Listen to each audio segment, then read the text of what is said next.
Alhamdulillahi Rabbil Alamin. Wassalatu wassalamu ala ashrafil anbiya'i wal mursalin Sayyidina Muhammadin wa ala alihi wa sahbihi ajma'in.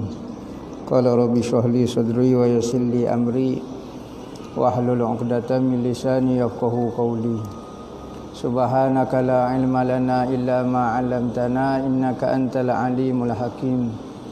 Wala haula wala quwwata illa billahil aliyyil azim. Nawaitu ta'lu wa ta'lim wa tazakkura wa tazkira wa naf'a wal intifa' wal ifadah wal istifadah wal hasa 'ala tamassuki bi kitabillah wa sunnati rasulih wa du'a ila al-huda wa dalalata 'ala al-khair ibtigha'a wajhillah qurbihi wa sawabihi subhanahu wa ta'ala. Allahumma inni as'aluka ilman ladunni wa mashraba safihani ya wahabu ya ghani. Qala al-muallif rahimahullahu ta'ala wa nafa'ana bihi wa bi'ulumihi fid dharain amin. Rabbi yassir wa la tu'assir wa tammim bil khair wa la haula wa la quwwata illa billahil aliyyil azim. Amma ba'du, assalamu alaikum warahmatullahi wabarakatuh. Berkata Al-Allamah Mufassir Muhaddis Rabbani Abdullah Sirajuddin Al-Husaini dalam kitab dia Sayyidina Muhammad Rasulullah sallallahu alaihi wasallam, sehinggalah perkataan dia qala Al-Hafiz Ibnu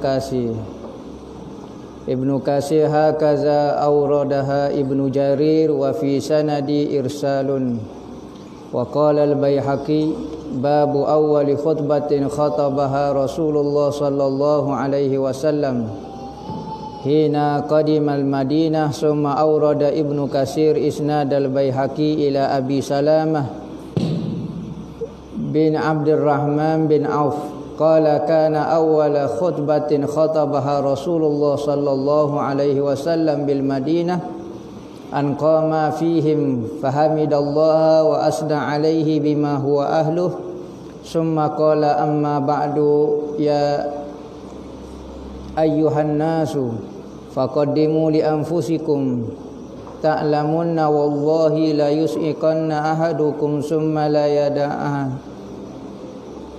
hunna ghanamahu laysa laha ra'in summa la yaqulanna lahu rabbuhu laysa lahu turjuman wala hajibun yahjubuhu dunahu alam ya'tika rusuli faballaghaka wa ataituka malan fa afdaltu alayka fama qaddamta li nafsik fayanzuru ay abdu yaminan wa shimalan fala yara syai'a summa yanzuru qaddamahu fala yara ghaira jahannam faman istata'a an yaqiya wajhahu minan nari walau bisyakki tamratin falyaf'al wa man lam yajid fa bi kalimatin thayyibatin fa inna biha tujza hasanatu asyra amsalha ila sab'imi'ati di'fin. Wassalamu alaikum wa ala rasulillahi rahmatullahi wabarakatuh.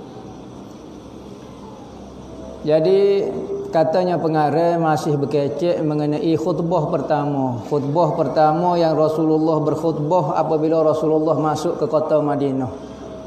Minggu lepas kita baca dah mengenai khutbah. Nah, jadi Ibnu Katsir wak mari banyak riwayat mengenai khutbah Rasulullah apabila Rasulullah masuk ke Madinah. Banyak Rasulullah kecek mengenai takwa. Banyak Rasulullah kecek mengenai takwa. Kita sebut dah menjadi rukun ataupun syarat di dalam satu-satu khutbah iaitu bercakap mengenai takwa. Beza di antara khutbah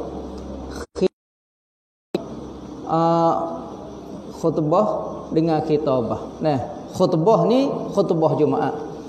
Khitabah ni ceramah. Khitbah ini pertunangan khitbah. Kalau khitabah ni ceramah. Kalau ceramah tak ada rukun, tak ada syarat, tak ada masalah gapo dia, gilah kecek gapo dia tak ada masalah. Tetapi apabila benda itu jadi khutbah, maka dia ada syarat rukun dia. Dan benda yang paling utama di dalam khutbah adalah bercakap kecek mengenai takwa. Apa maksud takwa? Minggu lepas kita sebut dah, iaitu minggu-minggu lepas. Minggu lepas. Maksud takwa itu adalah buat apa yang Tuhan suruh, tinggal apa yang Tuhan larang. Selagi mana orang itu masih tidak meninggalkan walau satu dosa, maka dia tidak mencapai darjah takwa lagi. Maka siapa dia yang tidak mencapai darjah takwa, amalan dia masih lagi belum diterima oleh Allah. Kita sembahyang, kita puasa, kita zakat, kita baca Quran, apa dia tidak dapat pahala dan tidak diterima Tuhan lagi. Kerana apa? Kerana masih ada lagi dosa yang kita tidak tinggal. Kerana ayat Quran kata, innama yataqabbalullahu minal muttaqin. Sesungguhnya Tuhan hanya menerima ibadat daripada orang yang bertakwa. Orang yang tinggal semua kejahatan, orang yang buat semua kebaikan. Itu pendapat Imam Ghazali. Berarti selagi mana tak tinggal maksiat, amal kebajikan tidak diterima. Ini pendapat Imam Ghazali. Pendapat Ibnu Hajar. Pendapat ini ramai orang pilih kerana lebih ringan sedikit. Pendapat dia berdasarkan ayat Quran lain pula, wa man ya'mal misqala dzarratin khairan yarah wa man ya'mal misqala dzarratin syarran yarah. Siapa dia yang buat satu kebaikan sekalipun sebesar zarah, dia akan dapat lihat, yakni dia akan dapat nampak kebaikan, iaitu balasan dia pada hari kiamat. Dan siapa dia yang buat kejahatan walau sebesar zarah, maka dia akan dapat nampak kejahatan dia. Maka dalam ayat Quran ni tidak syarat kebaikan kita akan diterima oleh Allah Ta'ala, syarat kena tinggal maksiat. Kerana apa? Kerana Tuhan kata sekalipun buat ibadat sebesar zarah, Tuhan akan beri, Tuhan akan tunjuk kebaikan kamu, Tuhan akan balas kebaikan kamu. Dan kalau kamu buat jahat sebesar zarah, Tuhan akan tunjuk kejahatan kamu. Nah, ini pendapat Ibnu Hajar, lebih ringan. Kalau nak tunggu tinggal semua maksiat, nescaya kita sampai mati rasa mesti ada juga maksiat, payah kita nak tinggal maksiat tu.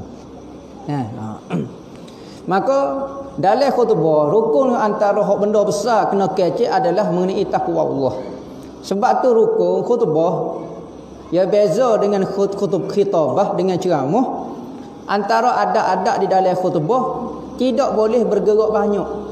Sunat kita baca khutbah dalam keadaan menggerungkan, dalam keadaan menakutkan. Sunat kita pakai pakaian yang nampak haibah. Kalau boleh tutup kepala. Apabila kita nak khutbah, sunat kita pakai toilasan. Toilasan ni dalam guni.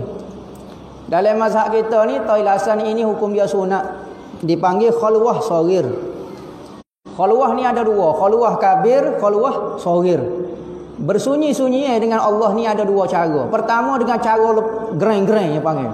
Iaitu kita lari daripada manusia, duduk dalam satu kawasan yang tidak bercampur dengan manusia. Itu dipanggil khalwah kabir. Ni jarang dah orang manusia buat lagu ni. Ada manusia tapi jarang orang buat lagu tu. Maka pada akhir zaman, ulama menganjurkan kita khalwah saghir dipanggil. Khalwah saghir. Iaitu lagu mana? Pakai toilasan. Mazhab kita toilasan ni ada banyak syarah. Menurut mazhab lain, cara syarah dia lagu lain. Menurut mazhab Syafi'i, toilasan adalah memakai kain ridak tok atas kepala lagu ni. Okey, separuh kepala. Muka mesti kena nampak lah. Jangan tutup lagu ni. Ni orang nak pergi ke Jambil. Orang nak mengusik orang lagu ni. Dia kena tutup biar nampak muka separuh. Biar nampak muka separuh lagu ni. Tok lagu ni. Kain, kemudian hak lebih ni. Okey, kain ni contohnya dah. Kain ni. Okey, putar ni. Putar ketekuk. Masuk ni. Sunat buat lagu ni. Khalwah saghir. Sunat kita ketika khutbah Jumaat pakai pakaian lagu ni, tutup muka. Dan pakai pegang tukak, jangan banyak gerak.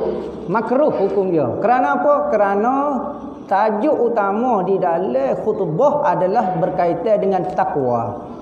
Maka apabila kecek dengan takwa, tak boleh suka, tak boleh gerak banyak, tak boleh suka ceramah, mari tunjuk ni demo, gini, tak boleh. Dia kena duduk senyap, pegang.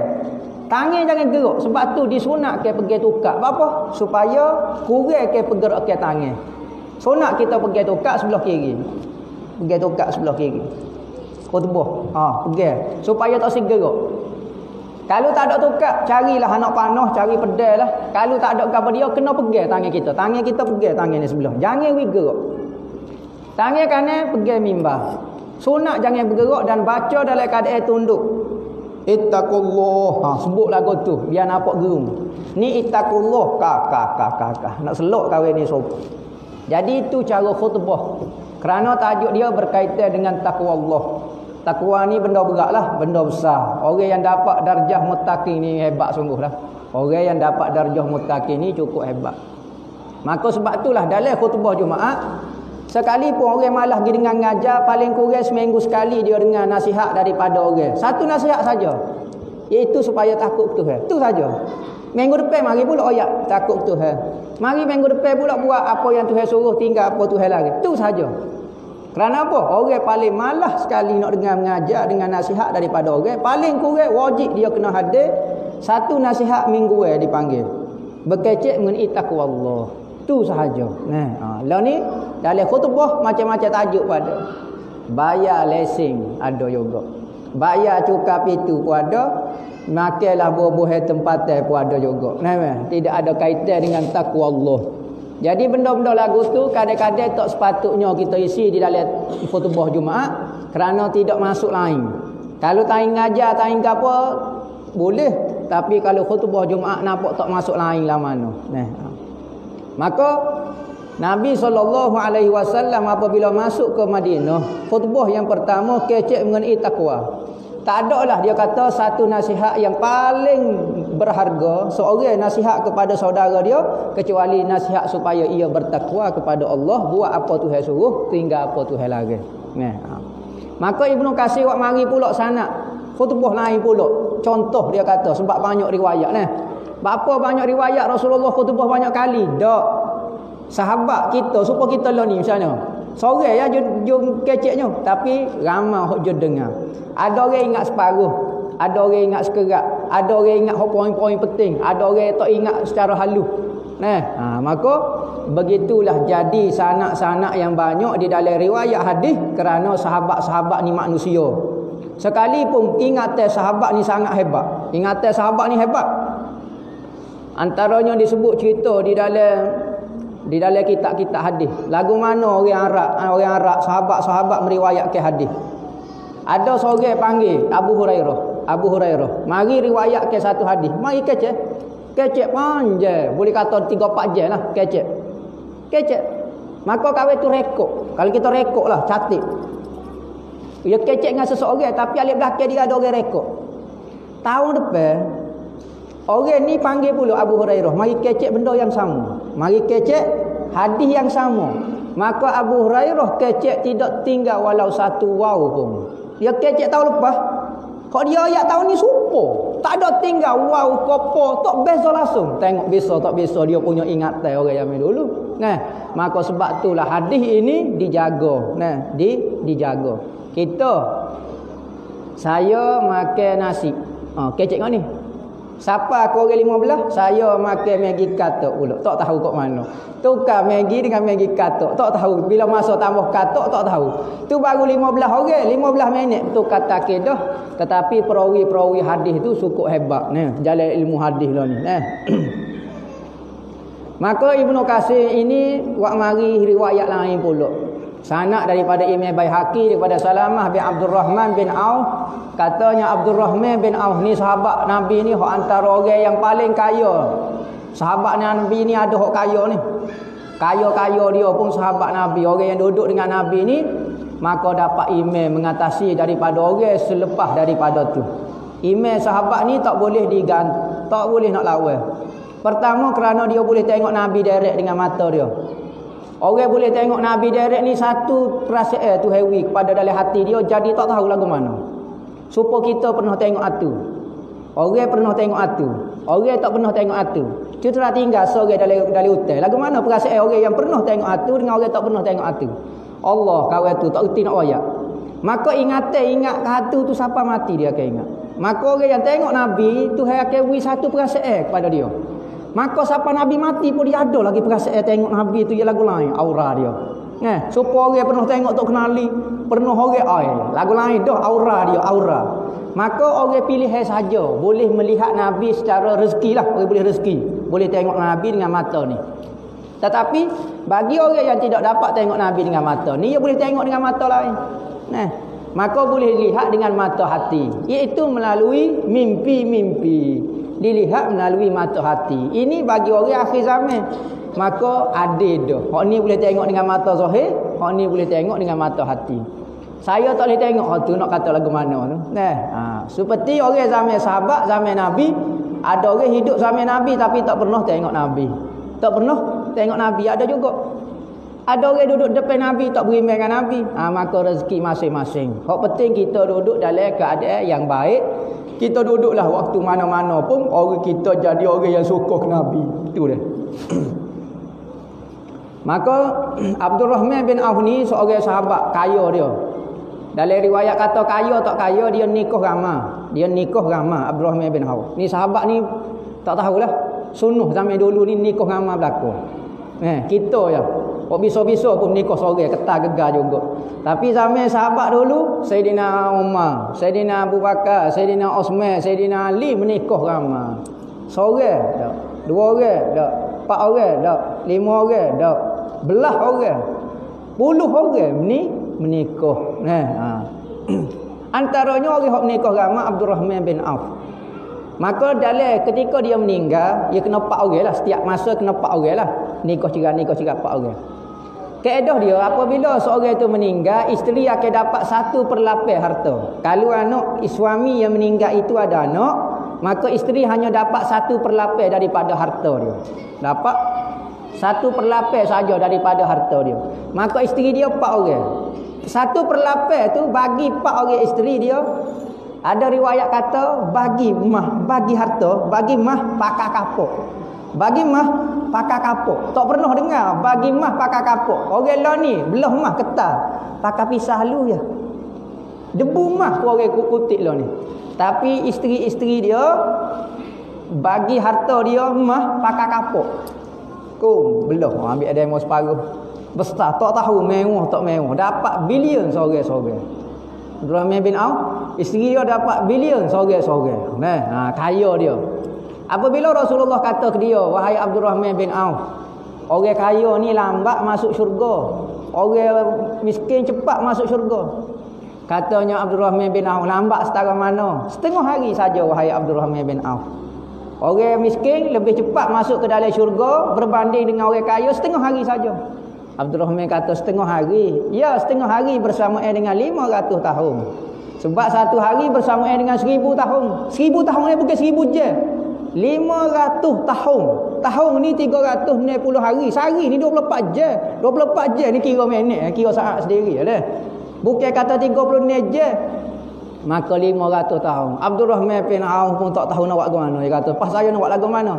Maka antara orang kaya yang Allah Nabi Muhammad doa kepada dia boleh masuk syurga awal dia. Boleh masuk syurga awal. Biasanya orang kaya jurus setara mana dia tak boleh lawan orang miskin. Ni kelebihan orang miskin. Sebab apa? Sebab atas muka dunia dia tidak dapat nikmat lah mana orang miskin ni. Maka tu hari kelebihan setengah hari cepat daripada orang kaya.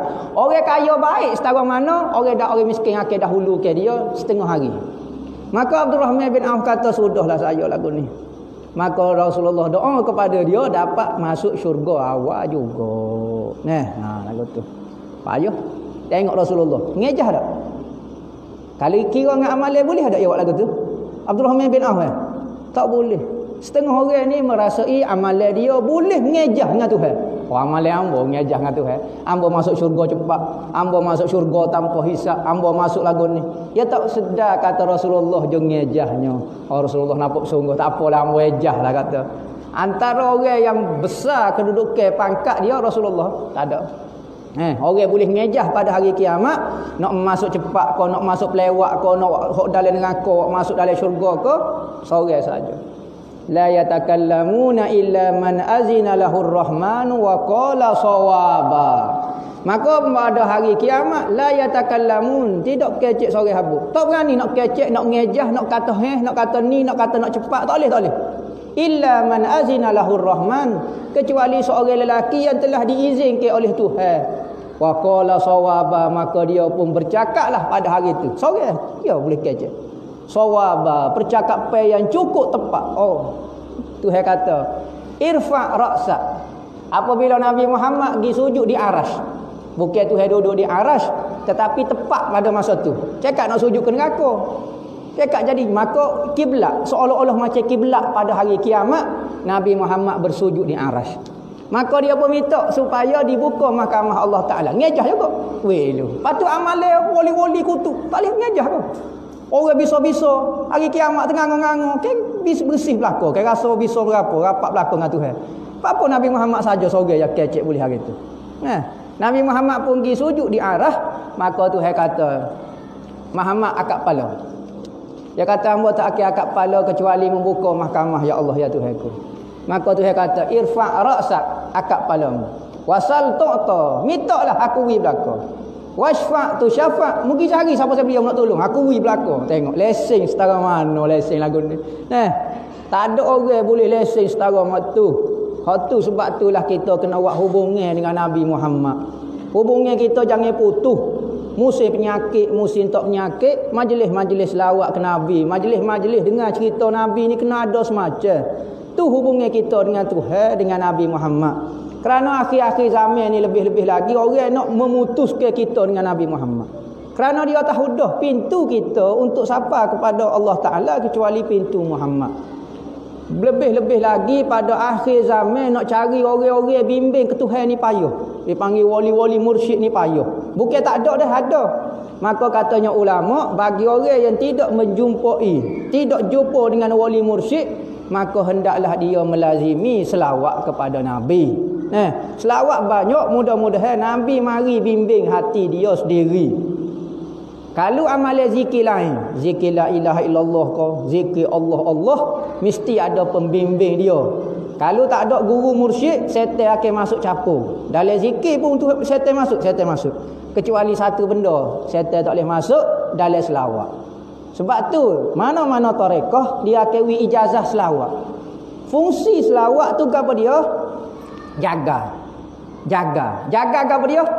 Hak dalam tak boleh tubik luar, hak luar tak boleh tu masuk dalam. Gapo dia hak luar? Gangguan syaitan, iblis, nafsu tak boleh masuk dalam amalan kita.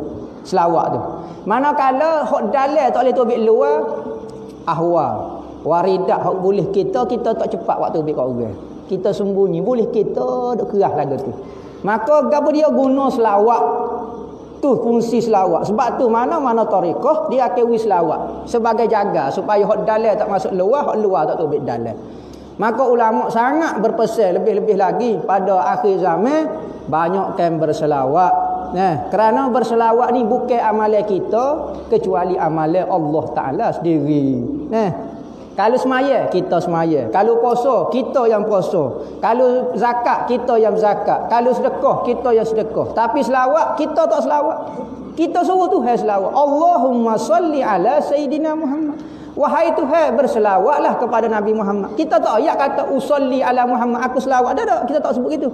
Kita sebut, ya Allah, tolong selawat kepada Nabi Muhammad. Sebab tu selawat ni, kalau kita buat belah-belah suka pun Tuhan terima. Apa? Sebab amalan dia, bukan amalan kita. Berbeza dengan amalan lain, baca Quran, zikir lain, kita buat. Maka kalau tidak ikhlas, tak gapo, dia akan terganggu selalu, tak boleh terima lalu. Tapi selawat, belah-belah suka, belah-belah nasyid, sallallahu, ikutlah belah-belah gapo dia. Wajib terima. Apa? Sebab amalan tu khas sendiri. Maka tak mungkin. Sebab itulah apabila amalan yang tentu diterima Tuhan, amalan selawat, maka amalan lain belum tentu diterima. Maka ulama kata paling afdal amalan pada akhir-akhir zaman ni adalah berselawat kepada Nabi. Seminggu sekali mari dengar orang baca selawat Nabi. Mari dengar cerita Nabi. Hak tu pun jadilah. Kita nak pergi sebes selawat paling kurang 1000 kali sehari. Hak tu ulama kata paling kurang 1000 kali sekali sehari. Dengan lafaz sallallahu ala Muhammad boleh. Allahumma salli ala Sayyidina Muhammad boleh. Hak paling pendek sallallahu ala Muhammad dipanggil selawat Jibril. Maka selawat banyak-banyak. Lebih-lebih lagi musim penyakit. Musim kita seolah-olah tak ada pedoman sekarang. Seolah-olah kita jadi tahu jadi pening lah ni. Musim penyakit ni tak tahu. Berkali corona masuk dalam otak korona, kita jadi pening. Ojo mengajar, hok ustaz, hok orang ngaji agama, semua jadi pening belaka. Tak tahu alik-alik, alik berjatuh. Begitu pun begitulah. Maka nak suruh Tuhan bimbing hati kita supaya kita tidak lala dengan Tuhan. Lebih-lebih lagi musim penyakit ni banyak berselawat kepada Nabi. banyak selawat kepada Nabi.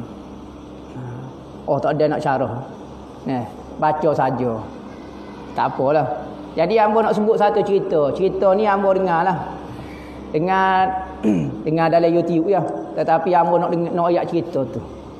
Cerita ni diceritakan oleh Syekh Muhammad Alawi bin Syekh Muhammad bin Alawi Al-Maliki. Tua dia meninggal dah. Dia terima cerita ni daripada ayah dia Syekh Alawi Al-Maliki. Ayah dia terima cerita daripada datuk dia Syekh Abbas Al-Maliki. Dia ni keluarga daripada Morocco berpindah ke Mekah dan jadi ulama Mekah. Maliki ini mazhab dia. Tetapi kerana masyhur dia jadi keluarga Maliki, maka dinisbah ke keluarga dia kepada Maliki. Dia asal mazhab Maliki berasal daripada Morocco. Maka katanya Syekh Muhammad Alawi Maliki, hamba dengar daripada ayah hamba dengar daripada tok hamba. Gapo dia cerita dia, satu hari Syekh Abbas ini diajak ke Palestin. Zaman dululah, zaman mana tak tahu ni. 3 generasi dah Syekh Abbas ni. Syekh Abbas ni hamba dah jumpa seorang anak murid dia. Nama siapa dia ni? Syekh gapo dia napa? Allah tak ingat lah. Di Zabit. Ni anak murid Syekh Abbas lagi. Bukan Syekh Alawi, Syekh Abbas. Katanya Syekh Abbas, hamba dijemput oleh ulama. Ada majlis lah. Majlis gapo dia tak tahu. Perhimpunan ulama di Palestin. Maka apabila hamba pergi di Palestin, maka dibuat majlis maulid gini. Majlis maulid. Pada masa tu katanya Syekh Muhammad Alawi Maliki tu dia usia dalam lebih kurang 50 tahun. Dalam majlis tu, hak peliknya dalam majlis maulid tu ada seorang-orang tua, umur lebih kurang dalam 80 lebih. Start daripada majlis maulid siapa sudah lebih kurang sejam majlis maulid tu. Orang tua tu duk cacah, tak tahu berhenti-berhenti. Siapa Syekh Abbas kata, duduklah, jangan segellah kepada saya. Dah, saya tak. Duduk cacah daripada awal majlis sampai akhir majlis. Diri kita time diri dia. Tak, dia daripada awal sampai akhir.